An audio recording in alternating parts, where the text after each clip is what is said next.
문학책 8페이지 펼게요. 쌤, 자, 소설 여기서는 먼저 나와 있거든요. 우리 소설의 3요소가 뭐죠? 인물 사건 배경. 땡. 소설의 3요소는 문체. 주제, 그렇지. 문체, 인물. 작가. 갈등. 사건. 전개. 어떻게 이루어져 있는지.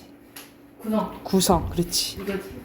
그래, 이 구성의 3요소가 이거 뭐예요, 쌤? 인물, 문책이에요.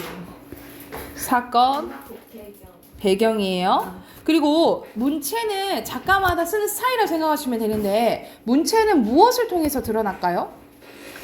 사람. 글. 어떻게 쓰이는지. 글씨체. 그치? 서술자? 서술. 문체 보고 글씨체인 줄 알았어. 또! 네? 해설. 내가 했는데. 글만 쭈르 있는 게 아니잖아. 등장인물들의. 성격. 대화. 그렇지, 대화. 바닥 집에 있는데. 그리고 네? 말투. 또 있어요? 말투? 그림 그리듯이 쓰는 거. 그림 그리듯이 그는 오똑한 코와 서술. 소 같은 눈을 가지고 있었다. 예? 오, 묘사. 그게 뭐야? 이런 식으로 서술, 대화, 묘사를 통해서 문체가 드러나고요. 구성의 3요소는 인물, 사건, 배경이에요. 자, 소설의 개념입니다. 소설은 현실에 있음직한 일을 작가의 상상력에 의해서 꾸며낸 허구의 이야기라고 생각을 하시면 돼요. 그래서 말하는 사람이 서술자잖아. 서술자는 작가와 전혀 일치할 수가 없겠죠. 왜냐면은 소설은 가짜 이야기라 했잖아. 그쵸? 그러면 서술자도 가상인물이라고 생각하시면 돼요. 자, 여기서는 인물, 사건, 배경 나와 있고, 배경은 또 두 가지로 나뉘어지거든요. 쌤 위로 올려주세요. 시간과 배경을 묶어서 뭐라 할까요? 시공간적이라고 하겠지만 아니에요. 아니, 저번에 했는데 이거. 자연적 배경이고요. 자, 첫 번째 자연적 배경 있고, 또 특히 뭐 유교 전쟁이라든지 일제강점기 때라는 특수한 이제 배경들이 나와요. 그런 배경들을 사회적 배경이라고 합니다. 이제 또 이건 좀 뒤에서 할 거예요. 그래서 배경은 두 가지로 나뉘어진다라고 생각하시면 되고요. 소설의 구성 단계는 5단계로 나뉘어집니다. 발단, 전개, 위기, 절정, 결말. 이거는 무슨 정도를 나타낸 거예요? 갈등의 정도. 그렇지. 갈등의 정도를 나타낸 거고, 발단에서는 등장인물과 배경이 소개되고요. 어떤 사건이 일어날 것 같은 사건의 실마리가 제시가 됩니다. 그리고 전개에서는 사건이 시작되면서 갈등이 시작돼요. 그리고 뒤에 이어질 사건이나 결말을 암시하는 것을 무엇이라지요? 추론. 재구성? 아니. 이어질 사건이나 결말을 암시해 주는 거. 암시. 뭔데? 예측. 답이요? 어? 왜? 뭐지, 정연아? 발상. 응? 어잉? 이렇게 초성하면 나와야 되는데? 모르겠. 그 단어가 생각이 안 나요. 저도. 복선. 복선. 그런 단어가 있어요? 네가 말했잖아요. 복선이 제시되기도 합니다. 그리고 위기에서는 갈등이 심화되고 위기감이 조성되고, 절정은 갈등과 이게 긴장감에 뭐예요? 허구의 이야기 옆에 서술자. 시각 후각이라 봤어. 최고조라고 보시면 됩니다. 갈등의 최고조. 그리고 사건 해결의 실마리가 제시되는 부분이 절정이라고 보시면 되고요. 마지막 사건이 마무리되면서 갈등이 해소됩니다. 그리고 주제가 제시되고요. 주인공의 운명이 결정된다라고 보시면 됩니다. 주인공의 운명이 결정돼요. 그래서 발단, 전개, 위기, 절정, 결말에 대한 각 특성 기억해 두시면 되고요. 밑에는 여러분 거랑 선생님 거랑 조금은 달라요. 그래서 소설의 구성 유형 보면요. 중심 사건 가지수에 따라서 하나의 사건에 대해서 이야기하면 단일 구성, 둘 이상의 사건에 대해서 이야기하면 복합 구성이고요. 시간의 흐름에 따라서 이야기가 전개되는 무슨 구성? 순행적 구성이죠. 같은 말로 뭐라 하지요? 평면. 그렇지. 평면적 구성. 똑똑하다. 그리고 과거와 현재, 그러니까 과거를 거의 회상하면 역순행적 구성이라고 하는데 이거는 같은 말로? 그렇지. 입체적 구성이라고 하죠. 자, 여러분 거에는 안 들어가 있는데 이건 추가적으로 써놓으세요. 자, 겉에 이야기가 있고 안에 이야기가 있다 해서 이 모양이 액자 같다 해서 액자식 구성이라고 합니다. 액자식 구성은 하나 이야기 속에 또 다른 이야기가 들어있는 구성 방식입니다. 그래서 겉의 이야기를 외부, 안에 있는 것을 내부라고 하는데 외부와 내부의 서술자가 다른 경우가 많다라고 보시면 돼요. 그래서 액자식 구성은 상현이랑 내가 막 이야기하고 있는데 상현아 그 얘기하니? 어떤 얘기요? 어떤 얘기냔 말이야? 뾰로롱 하고 그 안의 이야기로 가릴 때 있잖아요. 보통 그럴 때가 이제 액자식 구성이라고 생각을 하시면 됩니다. 그래서 여기 밑에는 역순행적 구성은 인물의 회상이나 과거에 대한 언급이 나타나면서 시간 순서가 바뀌는 것이지만 액자식 구성은 외부 이야기와 내부 이야기의 중심 인물이 서로 다른 별개 이야기라고 보시면 됩니다. 근데 여러분은 이 개념만 추가적으로 써놓으시면 돼요. 됐나요? 아니요? 쓰세요.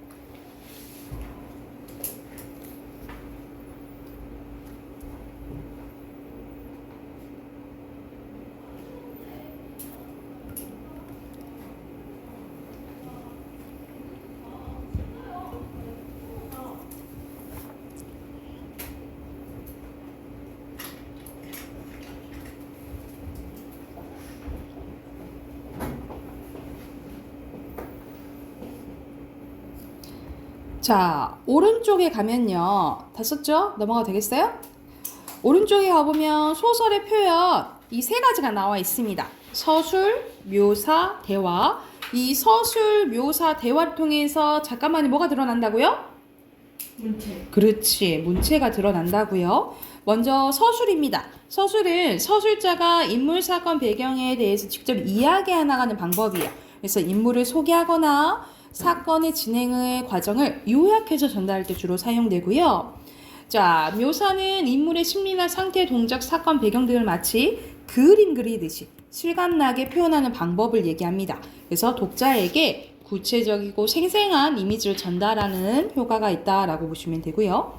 대화는 말 그대로 등장인물들이 주고받는 말을 그대로 보여주는 겁니다. 이걸 통해서 사건을 전개시키거나 인물의 성격이나 심리를 간접적으로 드러내요. 여러분, 인물의 말과 행동을 통해서 전달하는 것은 간접 제시예요. 뭐라고? 간접 제시. 간접 제시라고 보시면 됩니다. 밑에 네 문제 있죠? 네 문제 바로 풀어볼게요.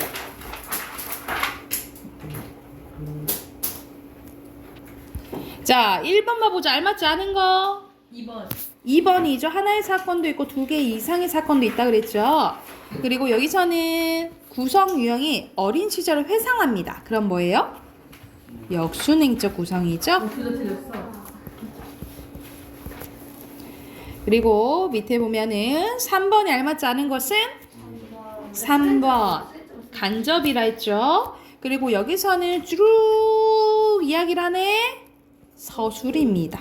서술. 자, 뒤로 넘겨보세요. 뒤로 넘기면 인물의 제시 방법이 나옵니다. 자, 직접 제시와 간접 제시가 있는데요. 직접 제시는 서술자가 인물의 심리나 성격 등에 대해서 말 그대로 독자들에게 직접 설명해주는 방법이에요. 인물에 대해서 간단 명료하게 설명할 수는 있으나 구체성이 떨어지고 독자의 상상력을 제한할 수 있는 단점이 있다라고 보시면 됩니다. 그래서 이것은 같은 말로 말하기, 설명적 제시, 그래서 이거 다 설명해주면 줄어드니까 요약적 제시라고도 해요. 그에 반해 반대로 간접 제시는요, 인물의 말과 행동을 통해서 인물의 심리나 성격 등을 간접적으로 드러내는 거예요. 그래서 극적 효과를 높이고 독자의 상상력을 자극할 수는 있지만 너무 사건 진행이 느리고 표현상에 제약이 있다라고 보시면 됩니다. 그래서 이거는 보여주기라고 하고요. 같은 말로 극적, 장면적 제시라고 합니다.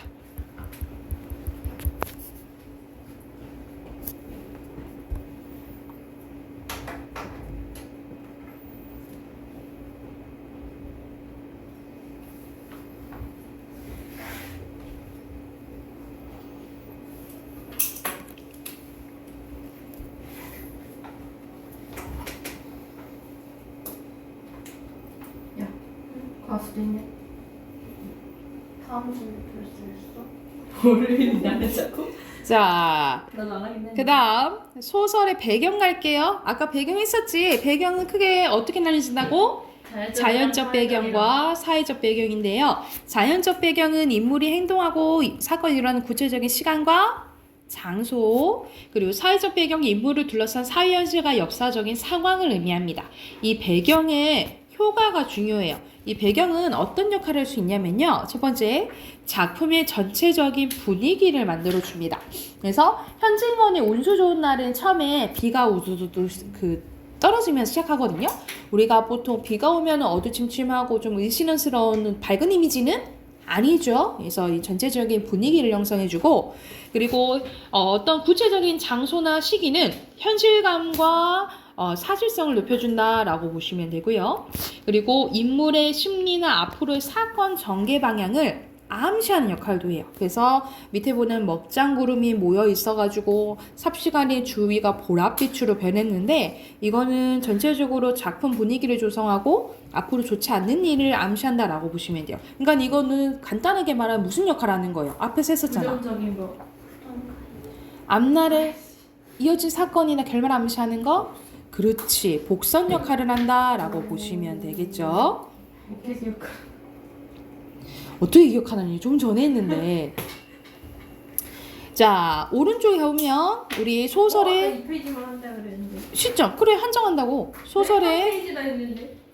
그 다음 쪽까지 한다 했잖아. 다음 장까지. 그거 한 장이잖아요. 다음 장까지. 한 페이지가 자, 한 장이고. 1인칭은 서술자가 작품 페이지. 속 또는 안에 있는 거고요.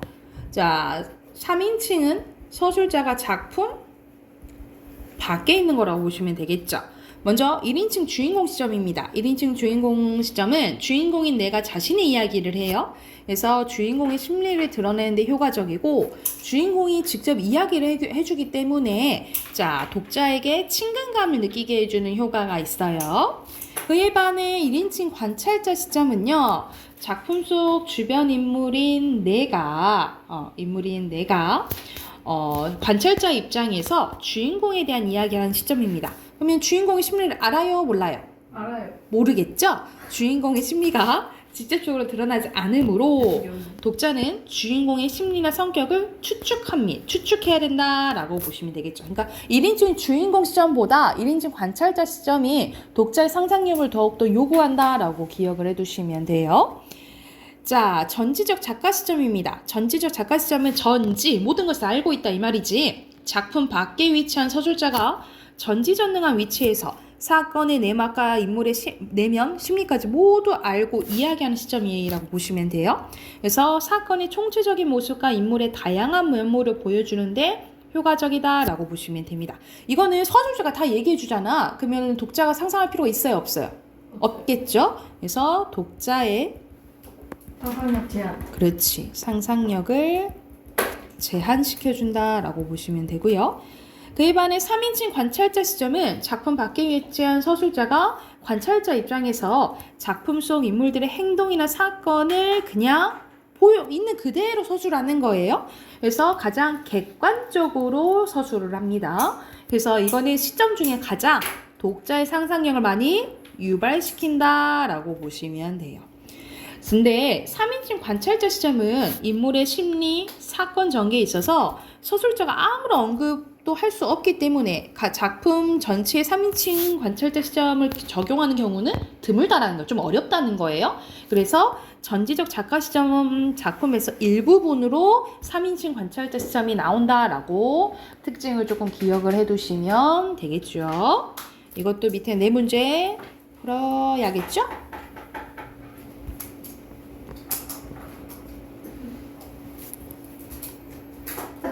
나는 잠깐 엄마는 5번 둘다 다. 서술자 뭐예요? 행동. 행동 6번에 5번 5번 1번에 7번에 전지적 작가 시점 전지적 작가 시점 1번에 X. 밖에 아니죠. X 그거 틀리네. 5 5. 와 이거 그거 다 틀렸어. 자, 비문학 꺼내 보세요. 네? 이거 아니에요? 네? 네. 비문학 꺼내 보세요. 오 나이스. 나이스가 아니지. 비문학? 비문학이 뭐였지? 읽는 거? 자, 비문학 8페이지 펴 보세요. 비문학이 없다. 잠깐 너무 긴데?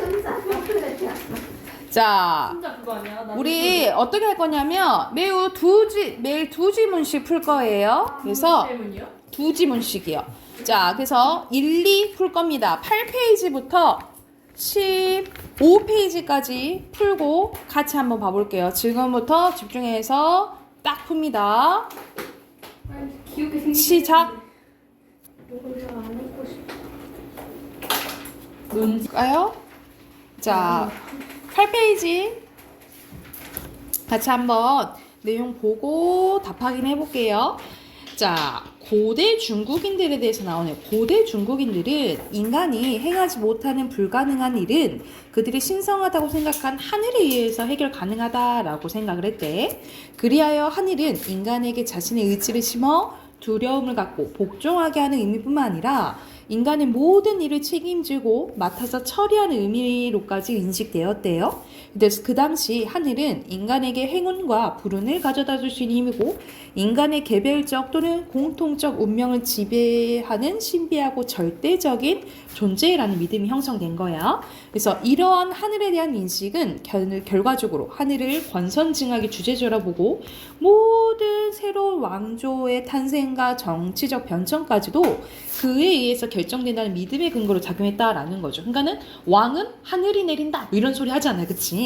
하지만 하늘에 대한 이러한 인식은 인간 지혜의 성숙과 문명의 발달로 인한 새로운 시대의 요구에 의해서 대폭 수정될 수밖에 없었대. 그러니까 인식이 변화됐다, 이 때문에 변화됐다라고 보시면 되겠죠. 이 부분이 인식 변화의 원인이라고 보시면 돼요.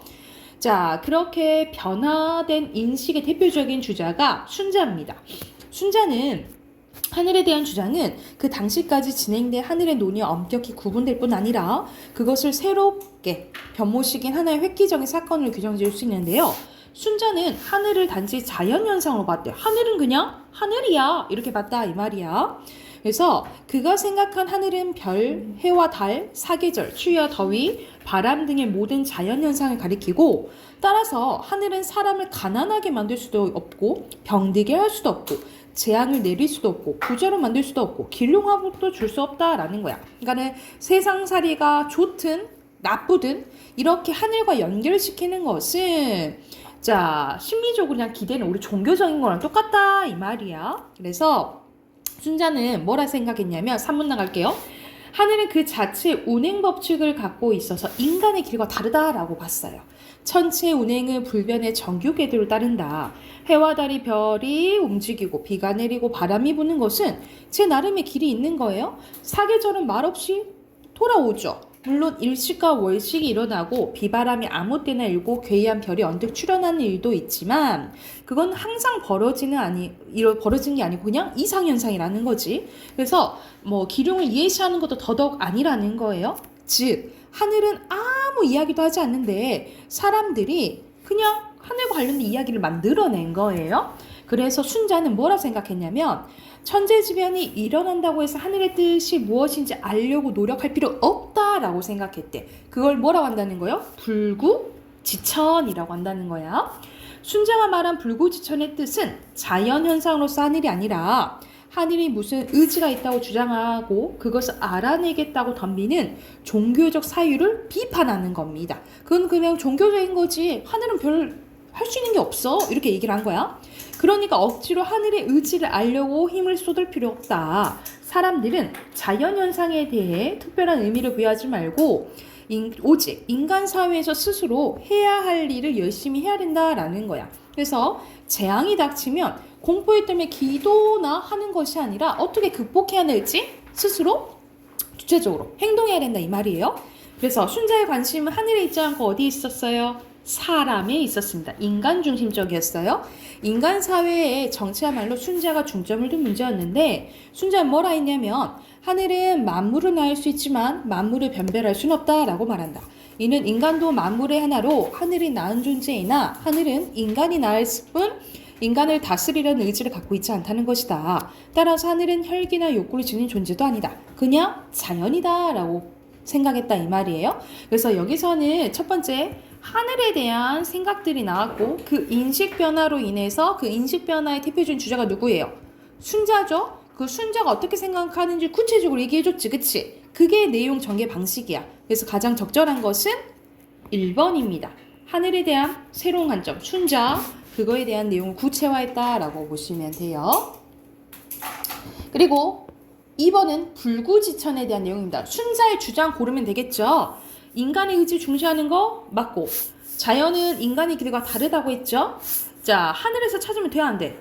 안 된다고 했어요. 그리고 종교적 사유를 비판하는 거 맞죠? 답 4번입니다. 자, 뒤에는 내용 일치 문제에 OX 하는 건데 순서대로 O 알아내려고 하지 말라 그랬지? X O입니다. 자, 그리고 중심 내용인데 여기서는 무엇을 비판하고 무엇을 주장한 순자 이런 식으로 쓰시면 되거든요. 그래서 뭐라 쓰시면 되냐면 하늘에 대한 종교적 죽을 뻔했네. 사유의 접근을 비판하고 그런 식으로 되는 거였어. 인간 중심적 사고를 저거 강조한 순자입니다. 여기서는 나름 재구성했어야 됐어요. 하늘에 대한 종교적 사유로 접근을 비판하고 인간 중심적 사고를 강조한 순자예요. 최고성 그거 드라마 생겼어. 밑에는 절대적인 자연현상. 이건 너무 쉽지? 뭐 쓰면 돼? 절대적인 불구지천. 무슨 중심적 사고를 한 순자? 인간 중심. 인간 중심. 불구지천? 네. 전이었습니다. 아니. 저도 봤어. 겁나 많이 틀리고. 넘겨도 될까요? 네. 네. 쓸 시간 줄게. 와이드 입은 안 적었어. 한번 적었더니 됐어. 옆에 핑크 한번 봐볼게요. 순서대로 사유, 변별. 인식, 아. 변천, 다 맞았어. 아. 변별이고요. 아. 틀렸어. 난세, 규정, 괴이하기, 천재지변. 크리틀 아니 네게티브 안타사요. 두 번째 거 이어서 가봅시다. 두 번째 질문이 좀 더 쉬웠죠? 자, 우리는 외국어와 외래어를 말을 흔히 사용하는데 국어 사전에서 찾아보면 외국어는 모국어와 대립하는 개념으로 다른 나라의 언어를 가리킵니다. 외래어는 외국에서 들어온 말로 국어처럼 쓰이는 말을 얘기해요. 외래어는 외국에서 비롯되긴 했으나 국어의 일부로 받아들여진 말이라는 거지. 그러면 국어의 일부로 받아들여진다는 말은 있어야 돼요. 어떤 것을 얘기하냐? 국어화가 돼야 된다라는 건데 이 국어화는 두 가지 기준이 필요합니다. 쓰임의 조건, 동화의 조건. 쓰임의 조건은 우리말 문맥 속에서 널리 사용돼야 되는 겁니다. 해당 단어가 특정한 담화에서 한두 번 사용되고 말거나 특정한 부류 사람들에게만 사용되는 것이 아니라 일반적으로 널리 사용돼야 된다는 거고요. 동화의 조건은 동화, 같아지는 거지 우리말의 특징이 지니게 되어야 된다는 건데 대개 음운, 문법, 음이 세 가지 측면에서 이루어집니다. 음운상의 동화는 원래 발음이 우리의 소리를 바뀌는 것을 말하는데 사실 F나 R 발음은 대체되어 있는 우리말이 똑같은 발음이 없어요. 그래서 F는 피읍으로, 그냥 R은 리을로 이제 쓰기로 한 거야. 그리고 문법 면에서는 원어에서 가졌던 문법적 특징이 없어지고 우리말의 특징을 갖게 되는 걸 말하는데요. 영어에서 단수와 복수를 구별해 쓰는 shirt는 국어에서는 항상 복수 형태의 우리 shirts로 하죠. 그리고 외국어 단어가 우리말에서 형용사나 동사 구실할 때는 항상 하다의 형태로만 사용되는 것을 들 수 있다라는 거죠.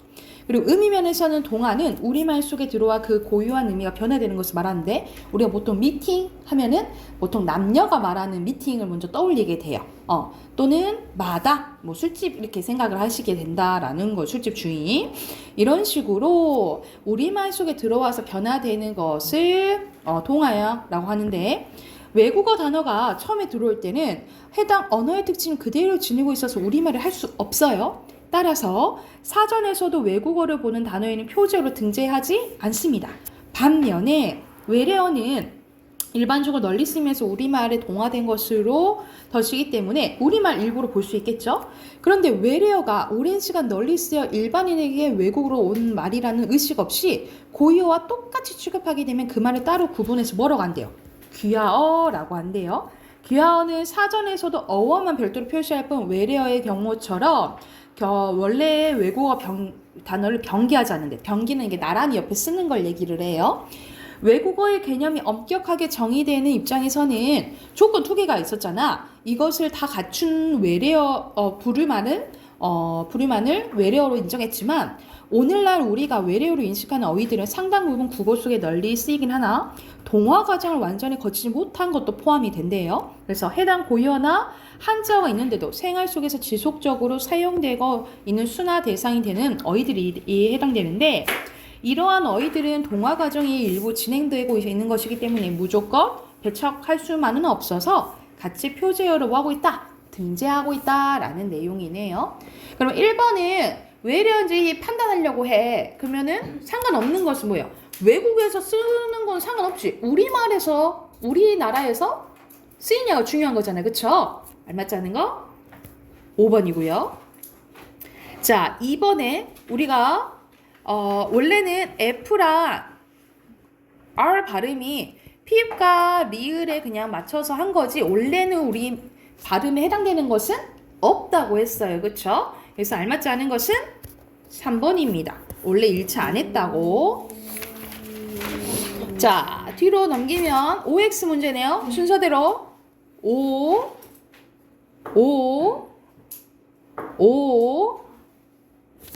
X X입니다. 그리고 여기서는 외래어 들어가야겠죠? 외래어의 개념과 범위에 대해서 얘기했고요.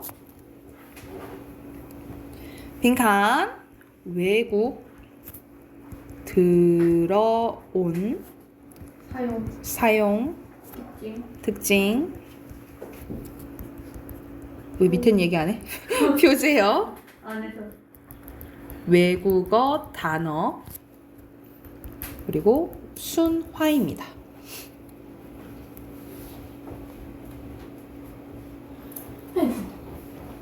올바른 우리말 사용. 최종 대원님 원래 얼굴 모른대.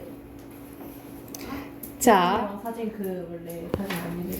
오른쪽 보면은 어떻게 생긴지 모른대. 이중 피동에 대해서 나오는데 여러분 피동은 당하는 걸 얘기를 해요.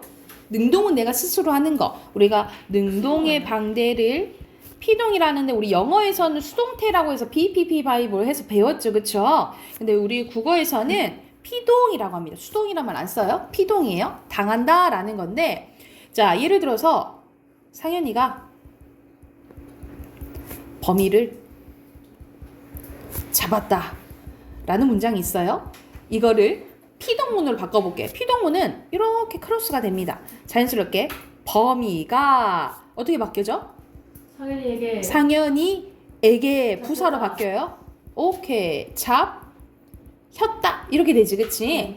자, 이거는 뭐의 줄임말이냐면 잡 플러스 he 플러스 어 플러스 다예요. 그래서 여기서 he가 들어가는 거예요, 그치? 이 he가 피동을 만들어주는 이걸 피동 전미사라고 부릅니다. 피동 전미사에는 네 가지가 있어요.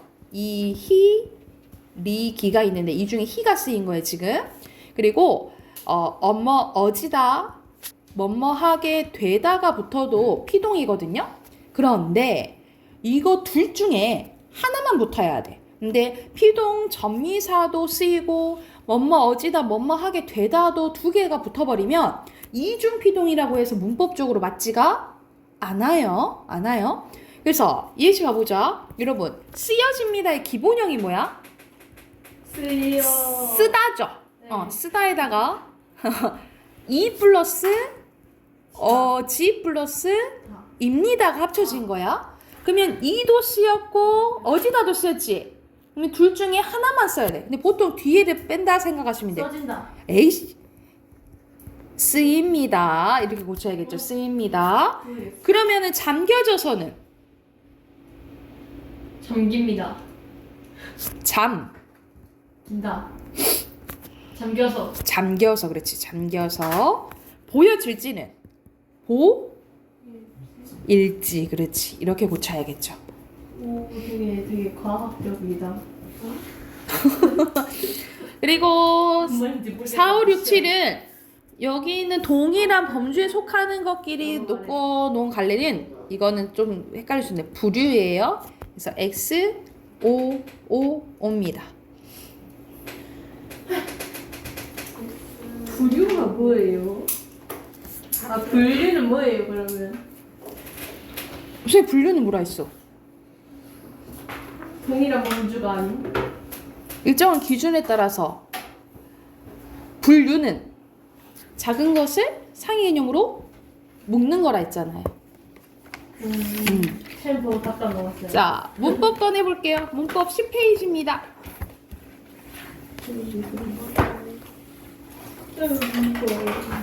익숙한 게 보이죠? 안 펼쳐져요.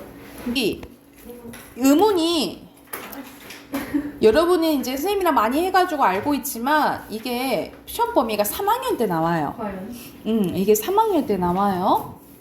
그래서 이걸 계속 반복을 해주셔야 됩니다. 이게 기본이에요. 이걸 까먹으면 안 돼. 여러분 많다. 의문, 품사, 문장 성분 이거는 까먹으시면 안 돼요. 자, 먼저 의문입니다. 의문은 무엇을 구별해주는? 말의 뜻을 구별해주는 소리의 가장 작은 단위예요. 자, 다시 한번 뭘 구별해준다고? 말의 뜻을 구별해주는 소리의 가장 작은 단위를 의문이라고 합니다. 그래서 이 예시 보면 물, 불, 풀은 다 다른 뜻이지. 근데 뭐만 달라? 미음, 비읍, 피읍이라는 자음만 다르잖아요. 그쵸? 그래서 이런 자음이 의문이 된다라고 생각하시면 돼요. 자, 의문은 두 가지로 나눌 수 있어요. 음소, 운소로 나눌 수 있는데 음소는 같은 말로 분절음은 나눌 수 있는 거라고 생각하시면 돼요. 그래서 자음과 모음처럼 나눌 수 있으면 분절음은 같은 말로 뭐라 한다고? 소. 그런데 우리가 소리의 길이나 높낮이, 세기는 나눌 수 없죠? 눈에 보이지 않잖아, 그치? 그것을 비분절이라고 하고 같은 말로 뭐라고 해요? 운소라고 합니다. 그래서 음소와 운소를 합쳐서 뭐라 한다는 거야? 운이라고 보시면 되고 우리가 음운은 간단하게 자음과 모음, 소리의 길이까지 이렇게 기억을 해두시면 돼요. 소리 길이. 소리의 길이. 자, 오늘 할 거는 모음입니다. 우리 모음은 총 몇 개예요? 8개. 17개.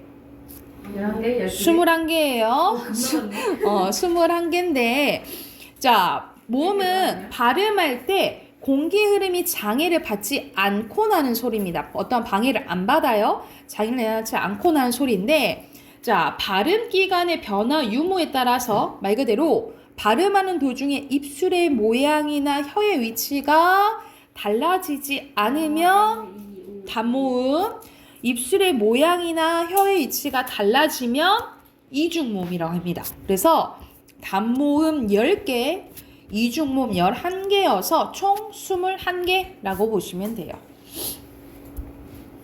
그런데 우리가 외운 건 뭐야? 단모음이었지, 그치? 단모음만 외우시면 돼요. 단모음 10개를 외울 건데 나누는 기준이 3가지입니다. 3가지요. 첫 번째, 혀의 최고점 위치입니다. 발음할 때 혀의 가장 위에 올라오는 부분이 앞이냐 뒤에냐에 따라서 이거를 혀의 그냥 요즘에는 앞뒤 이렇게 얘기하더라고요. 혀의 최고점 위치에 따라서 전설모음, 후설모음 이렇게 나뉘어지고 앞전. 맞아요. 혀의 높이에 따라서 고모음, 중모음, 저모음으로 나뉘어지고요. 입술 모양에 따라서 입술의 모양이 동그라미지면 원순, 동그라미가 아니면 평순이라고 보시면 됩니다. 그래서 이 3가지를 정리한 게 위에 표예요. 자, 첫 번째 혀의 최고점 위치입니다. 이거 어떻게 외우면 된다 했어? 이에, 위에, 으어아, 우오 이렇게 외우면 되는데 자, 전설모음에 뭐가 있는 거야 그러면? 이에, 위, 외. 후설모음에는 으어아, 우오 이렇게 외우시면 되겠죠? 두 번째, 입술 모양에 따라서 평순, 원순. 평순, 원순이야. 그러면 평순 모음에는 뭐가 있는 거야? 이에, 으어아. 원순 모음에는 위, 외, 우오가 있는 거예요. 그리고 혀의 높이에 따라서 고모음 뭐 있어? 이, 위, 으, 우. 중모음 에, 외, 어, 오. 저모음 뭐 있어요? 에, 아. 이렇게 있는 거예요. 자, 그런데 이에 할 때 이 어이자랑 아이자에는 구별이 쉽지 않아요. 근데 이, 에 갈수록 자, 밑으로 갈수록 혀는 더 낮아지고 입은 더 커져야 돼요. 아셨죠? 다시 한번. 이에 갈수록 혀는 더 낮아지고 입은 더 크게 벌려야 된다고. 이해됐나요? 끝이에요. 자, 그 외의 것들이 다 이중모음이라고 생각을 하시면 됩니다. 그 외의 것들이 이중모음이에요. 이중모음은 위에 나와 있죠? 야의, 여의, 와의, 요어, 요의 이것들이 이것들이 이중모음이라고 생각을 하시면 됩니다. 그래서 밑에 보면은 단모음 아닌 거 딱 보이죠? 왜죠? 그치? 이렇게 보시면 되고 옆에 그러면 11쪽부터 13쪽까지 문제 푸시고 답하긴 바로 해볼게요. 괜찮아. 그럴 것 같아. 이거 뼈에 쉬는 시간 좀 가지면 안 돼요? 맨날 이거 네? 끝날 것 같은데. 어느 세월을 풀어?